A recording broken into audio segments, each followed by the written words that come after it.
Hello, everyone, and welcome to another episode of the Training Method podcast.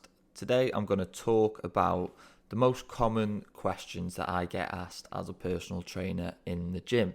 So I've got 8 here. I sat down, rattled my brain, and just to think of the most common ones that I do get asked.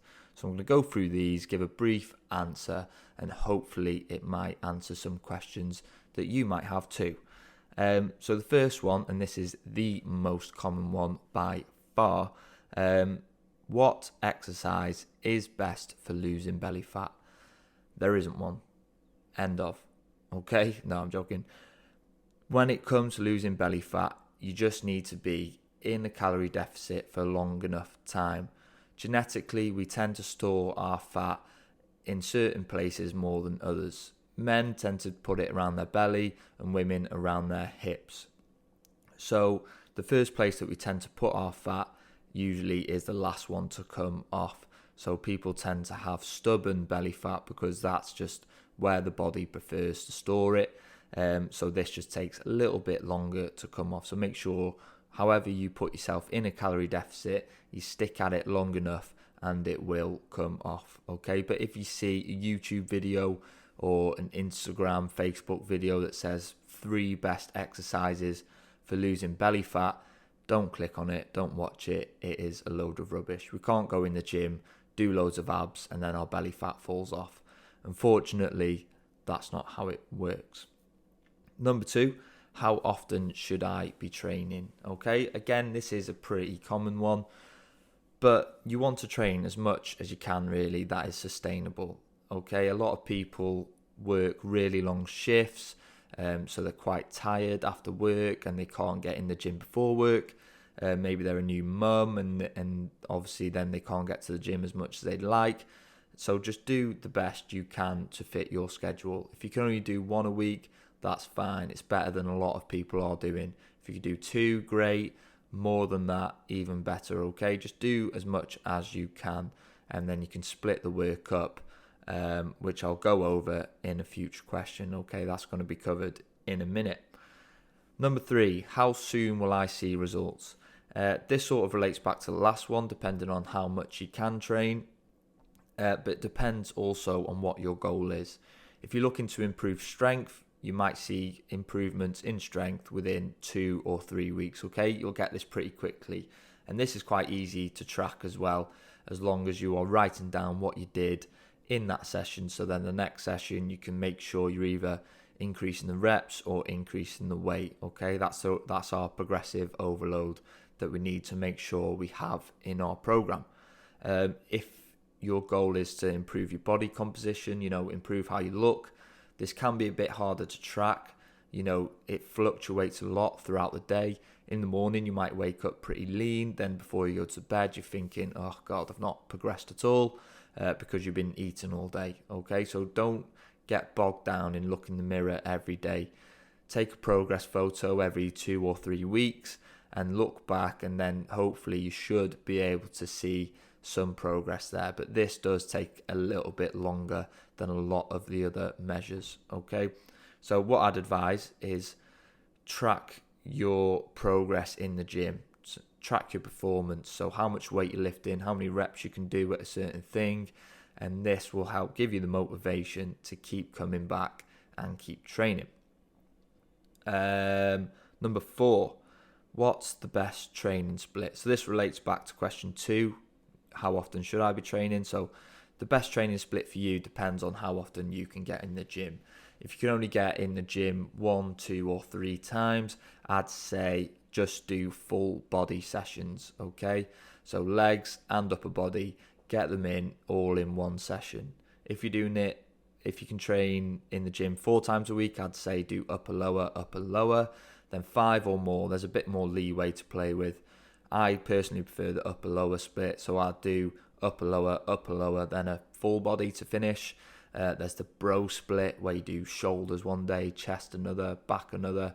It just depends on what you enjoy the most, what's going to keep you coming back, what are the sessions that you like the most that make sure that you will keep going to the gym. 5, why doesn't training get any easier?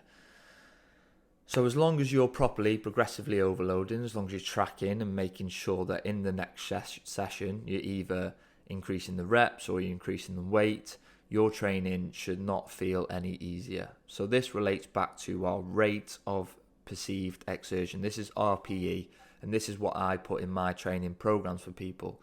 So I say to work at an RPE of 8 out of 10 in this exercise. So an 8 out of 10 might be 10 kilogram dumbbells on a chest press for 10 reps, okay?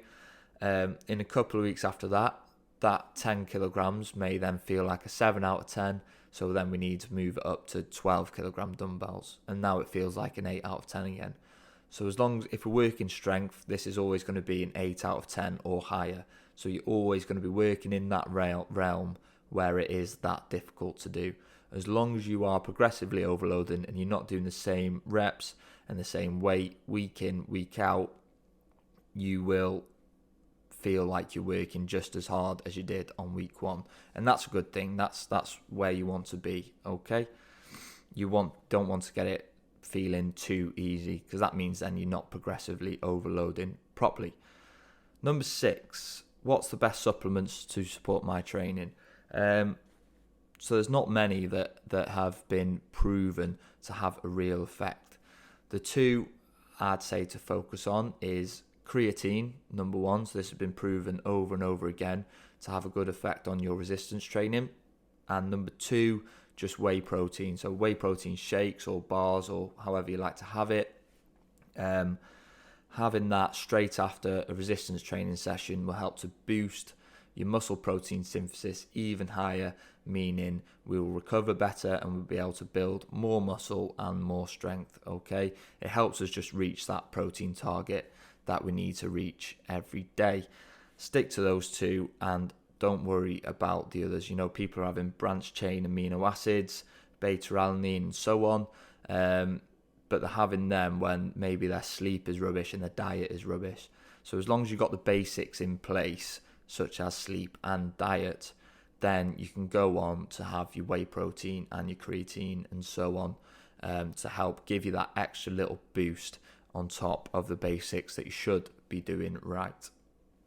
Number 7, what's the best diet for fat loss? There isn't one really. You want to be in a calorie deficit, so I'd say around 500 calories underneath what you burn every day. You can calculate this on so many different calculators online to give you a ballpark region of where you need to be, and just make sure you're calorie counting and then you're hitting that target every day.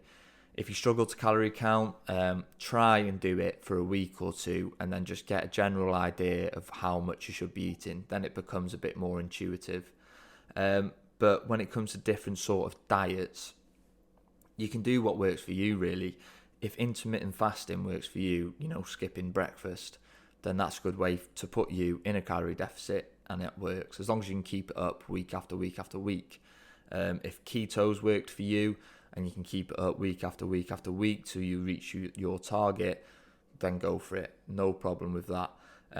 Just make sure you understand that all it's doing is putting you in a calorie deficit. There's no magic diet which metabolizes fat in a certain way, which means that it comes off quicker.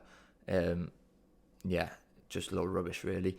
Just put yourself in a calorie deficit. However you do it, just make sure it's sustainable as well. Not like some sort of 1,000 calorie diet the way you only eat 1,000 calories every day and then you lose loads of weight, but then you crash and put it all back on. Okay, sustainability and consistency is what you're looking for when it comes to dieting for fat loss. And lastly, number 8, how much protein should I be having? Quite simply, 1.5 to 2 grams per kilogram of body weight every single day. You want to split this up into about 4 equal portions, with one of the portions coming straight after your resistance training session. So for me, I'm around 80 kilograms, so I'd have 120 to 160 grams of protein every day, splitting that up into 30 or 40 gram portions, and keeping one of them whey protein shake straight after my training session, and then well on my way then to having enough protein every single day. So there are the 8 questions. A common theme in there really is what works best for you, what is going to be most sustainable and consistent for you, whether it's how you structure your training program or how you structure your diet and so on, your training split. And you need to figure out what is best for you. Don't just follow the advice that you see on Instagram where it's like, this is what I eat in a day and this is my training plan. That doesn't mean it's the best training plan for you. Okay, work it out, have a word with a trainer in your gym and just say, look, I can only train on these 2 days. What should I do in those sessions? And they'll help you out massively. Okay, so there are a few ideas. I hope I've answered some of your questions. That's it for today. Follow along for a future episode, which will come very, very soon. Thank you.